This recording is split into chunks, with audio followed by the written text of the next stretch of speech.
और अब तो वो सिस्टम चल गया, थे वाला जो सिस्टम है। सीधी बात सुन, मैं वो जो चल फिर के खाते सिस्टम हरिया जानवर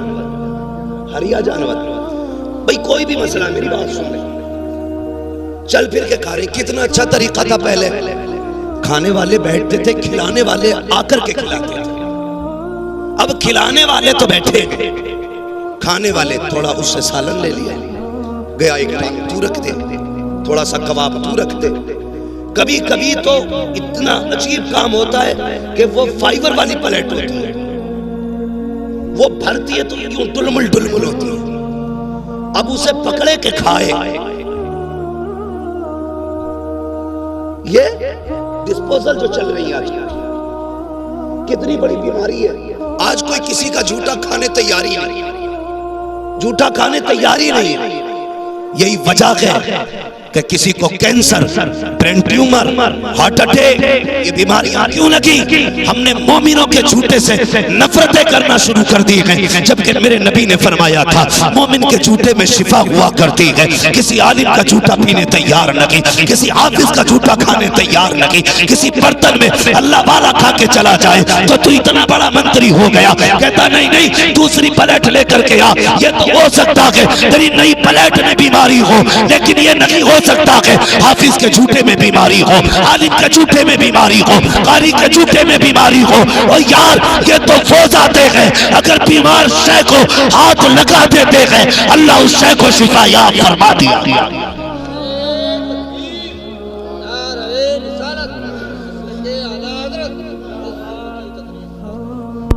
कुतब बना घूम रहा, झूठा नहीं खाएगा, वो शर्मकार। हज़रत नफरतें हो गई उससे। जब एक गिलास में हम पानी पीते थे तो मोहब्बतें थी, एक प्लेट में खाते थे तो एक दूसरे का दर्द था। आज पहले हुक्के चलते थे, एक ही हुक्का पूरी बैठक में घूमता था, है अगर साथ भी बैठे तो साथों एक ही नगाली में मुंह लगा रहे थी ना मोहब्बतें। आज तो मैं उठ के जाऊं दूसरा आएगा तो झाड़ेगा, ऐसा लगता मैंने वायरस रख दिया। ये नफरतें हो गई हमारे बीच, भाई भाई के साथ खाने तैयार नहीं, एक गिलास में पानी पीने तैयार नहीं। कहीं जाते हैं तो 6 लोग खा रहे हैं तो 6 गिलास रखे, क्योंकि नहीं अब कोई पसंद नहीं करता झूठा खाने में। शर्म कर यार, हाँ तजर्बा ना किया हो तो कर लेना।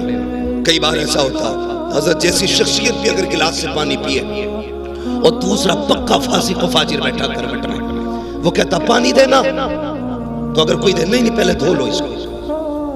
ये कहां चले गए? तो वो सिस्टम चल रहा है, खड़े होकर खाने वाले लोग इसे इज्जत वाला खाना कहते हैं।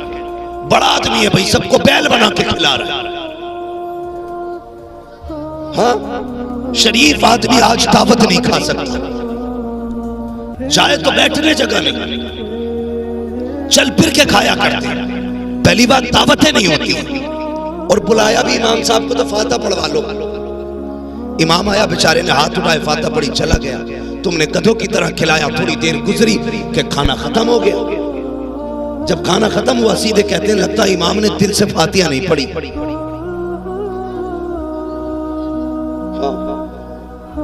खाना खत्म हो गया, जिम्मेदार मौलवी, लगता है दिल से नहीं पढ़ी। का क्यों कि डेग खत्म हो गई। भाई गलती मौलवी की नहीं है, कमी इमाम की नहीं है, कमी तुम्हारी है। अगर तुमने जमीन पे दस्तरखान बिछाया होता, कहा होता ऐसे बैठ, जैसे बैठने का तरीका मुस्तफा ने बताया है, और कहा कसम खुदा की खा के कहता हूं अगर सुन्नत को फॉलो किया जाए, 90 लोगों का खाना 110 लोगों को अगर पूरा ना हो जाए तो नाम बदल के रखे। ये खाना जो कम पड़ा है उसकी फाता की वजह से नहीं, तुम्हारे तरीके की वजह से कम पड़ा। तो पहली बात तो गरीब की दावत ही नहीं होती मौलवी की। अगर कह दे तो ए बेटे चुप जाओ जरा, पहली बात तो दावत होती नहीं। और अगर दावत का नंबर भी आता तो सबसे छोटा वाला लड़का भेजा जाता मदरसे, हपज्जी से कहिया बालकों की दावत है। सबसे छोटा वाला जिसका अपने घर में कोई मयार नहीं, उसे भेजते मदरसे के अंदर। खुद कहा जा रहा है कि मुखिया से कह के आऊं, प्रधान से कही आऊं, नेताजी से कह दूं। नेताजी के लिए जूतियां तोड़ रहा है, मदरसे के लिए वो कहने वाला आता है जिसकी बात घर में भी एतबार नहीं, और वो कह के चला गया। बच्चे 1 बजे छुट्टी हो गई मदरसे की, 2 बज के कोई नहीं आया, 3 बज गए कोई नहीं आया। जो मुदर्रिस या मोहतमिम होता पता करा था भाई खाना शुरू हुआ कि नहीं, तो कहता लो जी तुम शुरू की बात कर रहे हो, खाना खत्म होने वाला, आए क्यों ना अब तक, हमने तो दावत करा दी थी। सुन मेरी कौम, ये बड़ी खुददार कौम है, ये फाके से तो मर सकती है, फिर बुलाए दस्तरखान पे नहीं आएगी। दावतें करके भूला ना करो, और खाने भी जब लगाते हो कहां कहां तुमने जलील किया, सुनो वो बता रहा हूं। मैं आईना हूं, दिखाऊंगा दाग चेहरे के, जिसे खराब लगे सामने से हट जाए। ये मत सोचना मैं जन्नत बांट के जाऊंगा, जन्नत मेरे बाप की नहीं, जन्नत रसूल पाक की। बात कड़वी लगेगी मगर सच्ची बात कह रहा हूं। हमने कितना जलील किया कुरान वालों को। पहली बात तो दावत करते नहीं, कर देते तो बुलाते ही नहीं, और बुलाया भी जाता है तो उधर लगी है शानदार मेज, अच्छी कुर्सियां। जब मदरसे वाले बच्चे आते कहते ना इधर नहीं, अल्लाह उधर पाल बिछा के खिला दो, इधर नहीं, इधर वीआईपी लोग खाना खाएंगे, इधर वीआईपी लोग ना, इधर किसने भेज दिया इन्हें, उधर बैठाया जाए। मुझे बता तो सकी ये वीआईपी होता कौन है, किसको तू वीआईपी कहता है? तुम्हारी नजर में वीआईपी वो है जिसके बदन पे 18,000 का कोट होता है। तुम्हारी नजर में वीआईपी वो है जो 16,000 के जूते पहन के आता है। तुम्हारी नजर में वीआईपी वो है जिसकी आंख में 12,000 का चश्मा होता है। तुम्हारी आंख नजरों में वीआईपी वो होता है जिसके सर पे 1800 का कैप होता है। और ये तेरा मेयार है, चल पूछ मदीने वाले से वीआईपी कौन होता है। आका फरमाते हैं खैरुकुम मन तअल्लमल कुरान वअल्लमहु, वीआईपी वो होता है जो कुरान सीखा करता है या कुरान सिखाया गया। एक मेयार वो है जो तुमने मुकर्रर किया, एक मेयार वो है जो मेरे मुस्तफा ने मुकर्रर किया। हमने जलील किया कदम कदम पे कुरान वालों का, हमने छोटा दिखाया जगह जगह पे कुरान वालों का। मैं तो डंके की चोट पे कहता हूं, बहुत शौक है ना डीजे बजाने का, बहुत शौक है ना डांस करने का, चल बजा डीजे निकाह पे। जब दम अटकने लगे मौलवी को मत बुलाना, फिर भी नहीं डीजे वालों को बुलाना। करेगा कोई डीजे तो डीजे, मोहल्ले भर में कव्वाली बज जाए तो खैरियत नहीं कि मेरा अब्बा मर रहा है और तुम्हें गैरत नहीं आ रही, मेरे अब्बा की सांसें अटक रही हैं, तुम्हारी समझ में नहीं आ रही है, तुम बड़ी जमा के गाने बजा रहे हो, तुम कव्वालियां बजा रहे हो। ये हालात हैं। अगर तुम मैयत पे डीजे नहीं बजा सकते तो तुम्हें निकाह पे डीजे बजाने का हक किसने दिया? बताओ मुझे। मौत के वक्त अगर साउंड तेज हो तो तेरे बाप को तकलीफ होती है, शादी पे अगर गानों की आवाज आए तो रसूल पाक को तकलीफ होती है। क्यों नहीं सोचते, क्यों नहीं बदलते अपने आप को? हमने सिर्फ इस कौम को तीजा पढ़ने वाली कौम समझा, हमने इस कौम को सिर्फ चने पढ़ने वाली कौम समझा। नहीं, ये चने पढ़ने वाली कौम नहीं है, ये उम्मत को मुस्तफा तक ले जाने वाली कौम है, ये गुलामों को हुजूर तक पहुंचाने वाली कौम है। इसकी इज्जत किया करो, इसकी कदर किया करो। अगर तुम्हारे घर में अपना बेटा हाफिज कुरान है तो उसे सिर्फ बेटा ना समझना, बल्कि उसे हुजूर के दीन का वारिस भी समझना। भले ही अपना बेटा समझ के इज्जत ना करो, मगर कुरान का हाफिज समझ करके उसका एहतराम करना है। करेंगे इंशाअल्लाह? बोलो जोर से, और जोर से इंशाअल्लाह। ये सारे बच्चे गांव के या बाहर के भी? माशाअल्लाह, बहुत कम ऐसे जलसे मिलते हैं जहां पे फारिग होने वालों में बस्ती के बच्चे फारिग होते, ज्यादातर चराग तरह अंधेरा ही दिखाई देता है। हम कहते हैं जी हमसे पैसे ले लो, बच्चे ना लो पढ़ाने के लिए। बच्चे पढ़ाएंगे इंग्लिश मीडियम में, कुरान नहीं, कुत्ता बिल्ली पढ़ाना है। मैं इनकार नहीं करता, हमारी कौम का जवान हिंदी इंग्लिश पढ़े, आगे बढ़े, IAS बने, IPS बने, MBBS बने, फख्र होता हमें। लेकिन उससे पहले हुजूर के कुरान का कारी बनना चाहिए। उससे पहले कुरान का कारी बनाओ, हुजूर का आशिक बनाओ, जरूरियात दीन की कुछ बातें उसको सिखा दो, ताकि आपका बेटा अपने ईमान की हिफाजत कर सके।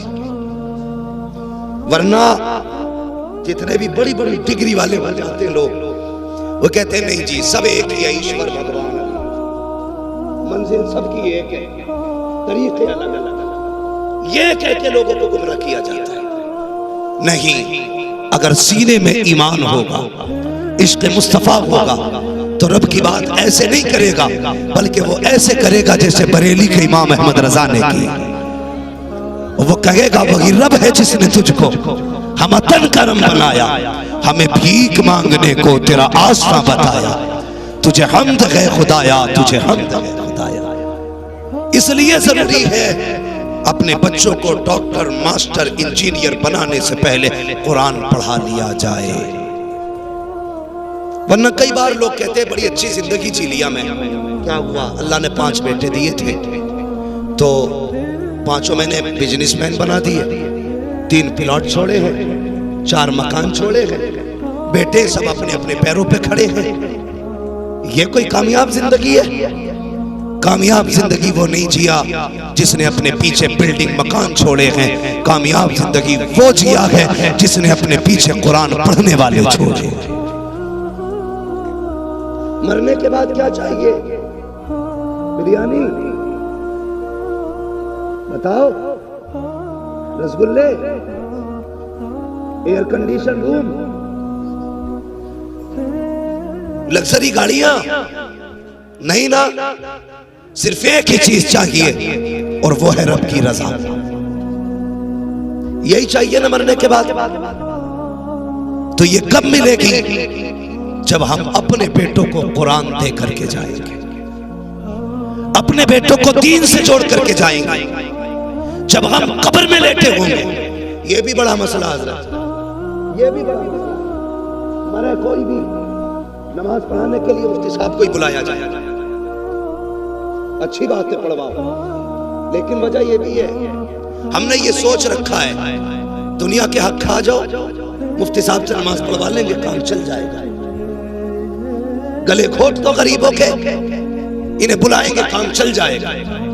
याद रखना प्यारे, किसी का हक खा के मरेगा, अल्लाह उस वक्त तक जन्नत नहीं देगा जब तक तुझसे उस मजलूम का पूरा हिसाब नहीं लेगा। मैं इस बात का इनकार नहीं करता कि नमाज जनाजा अच्छा आदमी ना पढ़ाए, पढ़वाओ अच्छे आदमी से, लेकिन इतना जरूर कर जा ताकि नमाजियों की सफ में तेरा कुरान पढ़ने वाला बेटा भी खड़ा हो।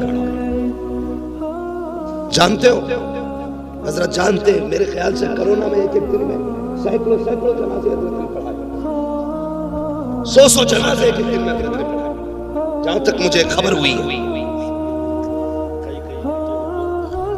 हाँ, बहरहाल बताने वालों ने ज्यादा बताए, बहुत जनाजे पढ़ाए। लेकिन होता क्या था, आज भी होता है, जब मुसल्ले पे इमाम खड़ा होना, मुसल्ले पे इमाम खड़ा हो, वो पूछते नमाज पढ़ाई जाए, वो पीछे सफ में वो देख के कहता तो आवाज पेड़ के नीचे से आ रही है, पढ़ाओ जी पढ़ाओ। पूछा सफ में जाता पढ़ाई जाए, कहता पढ़ाओ। इमाम साहब कहते हैं बेटा किधर है इसका? कहा यही तो बेटा है, नमाज में नहीं आया। कहता जी कपड़े ठीक नहीं है। उससे भी बड़ा कम नसीब कोई बेटा होगा जो बाप के जनाजे की नमाज में शामिल ना हो सके? सोचो तो सही, उससे बड़ा कम नसीब कौन होगा जो बाप की नमाज जनाजा ना पढ़ सका? क्या करोगे सिर्फ दौलत दे करके? ये तुम्हारे जनाजे तक में शामिल नहीं होंगे। अगर चाहते हो ये जनाजों को कांधे दें, ये नमाज में खड़े हो, तुम्हारी मैयत को आके मिट्टी दें, तुम्हारी कब्र पे बैठ के कुरान पढ़ें, तो सिर्फ दुनिया की डिग्री ना दे के जा, कुरान वाली डिग्री भी दे के चला जा। और ऐसा बना जा कि जब दुनिया छोड़ के आ जाए ये कुरान लेके बैठ जाए और कहते अब्बा घबराने की जरूरत नहीं है, जिस दिन के लिए तूने कुरान पढ़ाया था वो दिन आ गया है, सब छोड़ के जा रहे हैं, लेकिन देख तेरा कुरान वाला बेटा तुझे छोड़ के नहीं गया। इसलिए मैं कहता हूं कामयाब जिंदगी वो नहीं जिया जिसने बिल्डिंगें बनाई है, कामयाब जिंदगी वो जिया है जिसने अपने पीछे कुरान वाले छोड़े। पढ़ाएंगे कुरान इंशाअल्लाह। बोलो, सारे नहीं बोल रहे, डर लग रहा है क्या? पढ़ाएंगे कुरान, बोलो इंशाअल्लाह। हाँ, और एक फायदा और बता दूं, कुछ जगहों पे कुरान पढ़ने वालों को तीजों में डबल हिस्सा भी मिले। पढ़ाओगे कुरान? है कई बार तो कुरान डबल चक्कर में ना पारे लेके बैठ जा रहा है और ऐसी उंगली चलाए जा रहा, दो मुट्ठी मिलेंगे, सवा सवा क्विंटल चने हो गए और कब्र में लट बराबर चल गया। जबकि इतनी बड़ी फजीलत है कलमा शरीफ की, सही तरीके से तादाद मुकम्मल हो जाए अल्लाह अपने करम से बख्श देता है, लेकिन चने भी ना पड़े जा रहे, वो भी वह रहा। होता क्या है ये भी सुने, जिन्हें कलमा दुरुस्त आता है वो कुरान लेके बैठ जाते हैं, और सही यह है कलमा ही उनका दुरुस्त होता है जिनको कुरान भी आता है, वरना ऐसा कलमा पढ़ रहा है दे पटक कर रहा है, बजाय सवाब के गुनाह हो रहा है उसमें। तो सारे चनों में बैठ गए जाके, जिन्हें पारे आते थे वो कुरान लेके बैठ गए। मैं नहीं कहता कुरान में सवाब नहीं है, बहुत बड़ा सवाब, लेकिन जब हमें कलमे की तादाद पूरी करनी है तो आज तो सारे लोग बैठ के कलमा पूरा कर लो, चनों में बैठ जाओ पढ़ने वाले भी सही, ताकि सही तरीके से कलमा मुकम्मल हो जाए, कलमे की तादाद पूरी हो जाए। लेकिन नहीं, अगर चने डबल देते हो तो सिंगल ही दिया करो, ताकि लोग लालच में उतर ना जाए। अक्सर हम देखते हैं कि बहुत कम तादाद ऐसी है जिन्हें सही तरीके से कुरान पढ़ना आता है, और मस्जिद से निकलेगा जिसे सुबहाना भी सही से याद नहीं है, वो फट से फतवा ठोक रहा है इमाम पे। हाँ, कि इनके पीछे नमाज ना हो रही जी, इनके पीछे ऐसा नहीं हो रहा, वैसा नहीं हो रहा, ये ना किया करो। जो पढ़ी अगर उसे बचाना है अपने गरिबान में झांका करो। जितने धुन से दूसरे के ऐप देखते हो उतने धुन से अपने ऐप देखा करो। जितनी कोशिश दूसरे की सलाह में करते हो अपनी सलाह में कोशिश किया करो। अगर ये अमल बना लिया कसम खुदा की मदीने वाला भी राजी हो जाएगा, काबे वाला भी राजी। दूसरे से ज्यादा अपनी सलाह की कोशिश करें। बच्चों को कुरान पढ़ाएं, दीन सिखाएं, और बच्चों को मदरसों में दाखिल करें, और साथ में दुनियावी तालीम भी दें। यह हक है हमारा, जरूरत है इस दौर की दुनियावी तालीम देना भी, लेकिन साथ में दीनी तालीम बहुत जरूरी है। इसलिए बच्चों को पढ़ाइए, इदारों का ताउन कीजिए। एक बात और कह जाऊं ताउन के हवाले से, बहुत गौर से मेरी बात सुने। हमारे यहाँ इंतकाल होता है ना, तो सबसे पहला काम होता है कुरान की पेटी लाई जाती है। सबसे पहले कुरान की पेटी लाई जाती है, उस पर लिख दिया जाता है बराए ईसाले सवाब फला मरहूम, ला के मस्जिद में रख दी। कहीं कहीं तो इतनी पेटी हो गई कि मुसल्ले तक आ गए। इतने पढ़ने वाले बस्ती में लोग नहीं जितने पारे बस मस्जिद में रखे हुए, और बेटा भी पेटी देख के बरी हो रही है, पेटी दे दी बस हो गया काम। नहीं, आपने कुरान दिया मस्जिद में, वहां तो पहले से इतने पारे थे कि रखे रखे कीमत पा रही थी। उनकी हिफाजत करने वाला कोई नहीं, गर्द चढ़ गई रखे रखे पारों पर।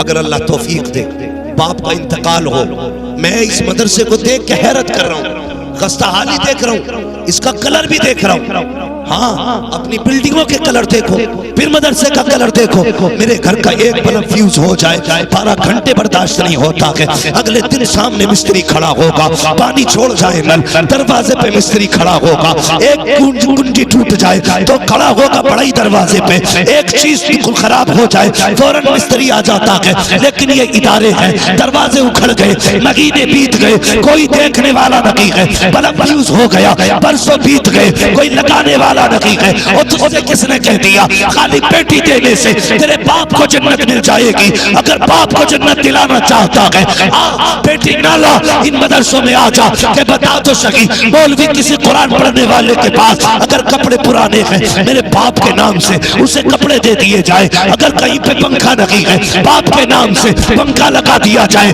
अगर मदरसे में फ्रिज नहीं है मेरी माँ के नाम से फ्रिज लगा दिया जाए। अगर मदरसे के अंदर कूलर नहीं है कुरान वालों के लिए कूलर लगा दिया जाए। दावे के साथ कहता हूँ जब तेरा दिया हुआ कूलर चलेगा उसकी ठंडी हवा आएगी, इधर हाफिज के सीने को हवा ठंडी करेगी, उधर अल्लाह कब्र में तेरे बाप की कब्र को ठंडा फरमाएगा।